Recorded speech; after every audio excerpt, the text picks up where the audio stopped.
오늘 여러분과 함께 나눠볼 이야기는요, 바로 흘러 떠내려가지 않도록입니다. 이게 한국은혜교회의 한 설교에서 나온 주제인데요. 어쩌면 우리 모두가 마음 한구석에서 느끼고 있을 법한 그 막연한 불안감 있잖아요. 마치 정처 없이 물살에 그냥 떠밀려가는 것 같은 그런 느낌. 바로 그 감정에 대한 깊은 통찰에 담고 있는 이야기입니다. 여러분, 혹시 이런 느낌 아시나요? 내 인생이 뭐 잘못된 방향으로 가고 있는 건 아닌데 그렇다고 해서 내가 진짜 원하는 것을 향해서 막 힘차게 노를 잡고 있는 것 같지도 않은 그런 상태요. 그냥 세상 흐름에 나를 맡긴 채로 어제랑 비슷한 오늘을 살고 또 오늘과 비슷할 내일을 맞이하면서 그냥 그렇게 흘러가고 있다는 느낌 말이에요. 네, 바로 이 보편적인 감정. 이게 바로 오늘 우리가 살펴볼 이야기의 진짜 출발점입니다. 한국은혜교회의 설교에서는요, 많은 사람들이 공감하는 이 표류하는 듯한 느낌을 영적 표류라는 개념으로 딱 정의하고 도대체 왜 그런 건지, 그리고 해법은 뭔지 아주 진지하게 탐구하고 있거든요. 그럼 오늘 이야기의 여정을 한번 쭉 훑어볼까요? 먼저 영적 표류라는 문제가 대체 뭔지 그 실체를 파악해 보고요. 이어서 우리를 꽉 붙잡아줄 세 개의 밧줄에 대해 알아볼 겁니다. 첫째, 더욱 유념하기. 둘째, 구원을 등한히 여기지 않기. 그리고 셋째, 살아있는 증거 붙잡기. 마지막으로는 이 모든 걸 단내리기라는 하나의 이미지로 정리하면서 마무리할게요. 자, 그럼 첫 번째 파트부터 시작해볼까요? 우리가 도대체 왜 떠내려가고 있는지 그 문제의 본질인 영적 표류에 대해서 한번 알아보겠습니다. 영적 표류? 이게 뭘까요? 이게 말이죠, 무슨 번개 맞듯이 갑자기 쾅 하고 일어나는 그런 극적인 사건이 아니에요. 오히려 아주 천천히, 점진적으로, 대부분은 내가 알아채지도 못하는 사이에 일어나는 움직임이죠.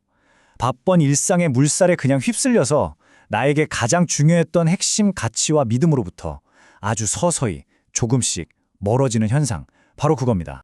이 구멍난 그릇이라는 비유 정말 와닿지 않으세요? 우리 마음이 꼭 밑빠진 독 같아서요. 소중한 진리를 애써서 꽉 붙잡고 있지 않으면 너무 쉽게 스르르 새어 나가버리는 거죠. 근데 동시에 세상은 쉴 새 없이 다른 메시지들을 그 텅 빈 자리에 막 쏟아부어요. 결국 우리가 의도적으로 집중하고 채우지 않으면 떠내려갈 수밖에 없는 겁니다. 자, 그렇다면 이 표류를 막을 첫 번째 생명줄은 과연 뭘까요? 바로 의도적인 집중입니다. 우리가 이미 들었던 것, 이미 알고 있는 바로 그것에 더욱 깊이 마음을 쓰는 거죠. 그럼 어떻게 하면 더 유념할 수 있을까요? 설교에서는 아주 구체적인 방법 3가지를 이야기하는데요. 첫째는 말씀을 내 삶의 수많은 선택지 중에 그냥 하나로 두는 게 아니라 가장 중요한 우선순위로 두는 겁니다. 둘째, 아무리 바빠도 나를 위한 시간을 확보하는 것. 그러니까 말씀을 읽고 묵상할 시간을 의도적으로 딱 지켜내는 거죠. 그리고 마지막으로 한 번 듣고 아, 좋았어 하고 흘려버리는 게 아니라 들었던 메시지를 계속해서 곱씹고 되새기는 거예요. 이제 두 번째 해결책으로 넘어가 볼게요. 이건요, 사실 우리 마음을 좀 더 깊숙이 건드리는 이야기가 될 것 같아요. 바로 우리가 받은 이 선물의 가치를 제대로 아는 것, 소중히 여기는 겁니다.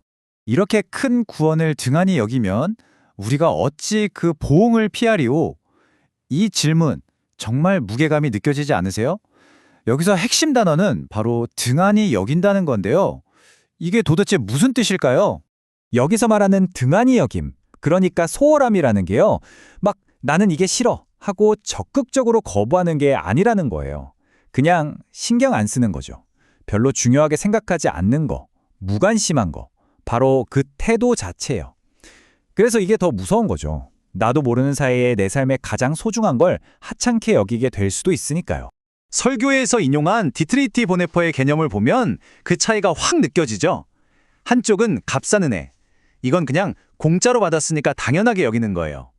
결국 죄나 기도, 예배 같은 걸 가볍게 여기는 삶으로 이어지게 되죠. 하지만 값비싼 은혜는 완전히 다릅니다.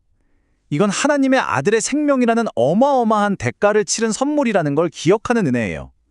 그래서 우리에게 감사와 헌신이라는 진짜 반응을 요구하는 거죠. 자, 이제 표류를 막아줄 마지막, 그리고 어쩌면 가장 강력한 생명줄에 대한 이야기입니다. 바로 우리 안에 계신 돕는 이를 의지하고 그 살아있는 증거를 꽉 붙잡는 거예요. 성령의 역할이라는 게 막연하고 추상적인 게 절대 아니에요.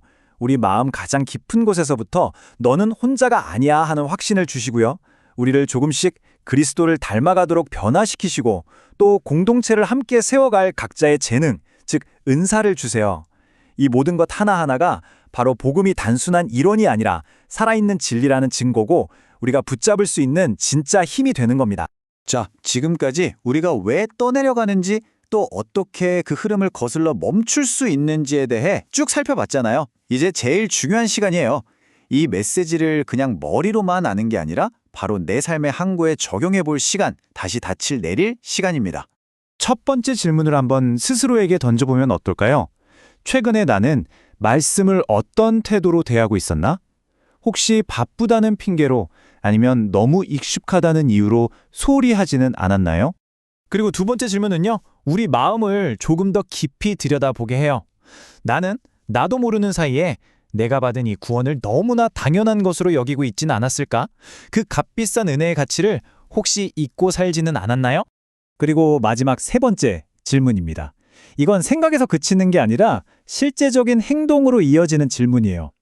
이번 한 주 동안 성령의 인도하심에 내가 조금 더 민감하게 반응하기 위해서 할 수 있는 아주 작은 실천, 딱 한 가지는 무엇일까요? 오늘 나눈 모든 이야기를 이 마지막 질문 하나에 담아봅니다. 쉴 새 없이 우리를 다른 곳으로 밀어내는 이 세상의 거센 물살 속에서 이번 주 당신의 닻은 어디에 단단히 내려져 있습니까?